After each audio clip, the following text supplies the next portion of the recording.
வணக்கம். என்னுடைய நேருக்கு நேர் நேர்காணலில் நான் கேட்கப்பட்ட கேள்விகள் பற்றி வழக்கம் போல் சிலர் தவறான அவதூறான செய்திகளை பரப்பி வருகிறார்கள். அதன் காரணமாக நான் மதிக்கும் அந்த சமூக மக்கள் வேதனைப்படுவது எனக்கு ரொம்ப ரொம்ப கஷ்டமாக இருக்கு. காமராஜர் ஆட்சி குறித்து சில முக்கிய பிரமுகர்கள் முன்வைத்து வந்த விமர்சனங்கள் மற்றும் வெவ்வேறு சேனல்களில் தொடர்ந்து பேசப்பட்டு வந்த கருத்துகளின் அடிப்படையில் அரசியல் பார்வையில் ஒரு பத்திரிகையாளராக என்னுடைய நேர்காணலில் அதை வாசித்து விளக்கம் பெற முயற்சித்தேன் தவிர எதுவும் என்னுடைய தனிப்பட்ட கருத்தோ விமர்சனங்களோ அல்ல. ஆனால் விமர்சனங்கள் வைத்தவர்கள் அனைவரும் மாற்று சமுதாயத்தைச் சார்ந்தவர்கள்.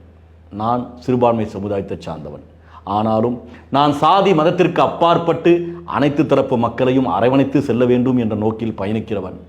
ஆகவே என்னுடைய நேர்காணல் மூலமாக குறிப்பிட்ட சமூக மக்களின் உணர்வுகள் புண்பட்டு இருப்பது எனக்கு வருத்தத்தை அளிக்கிறது. நானும் அவரிடம் வருத்தத்தை தெரிவித்துக் கொள்கின்றேன்.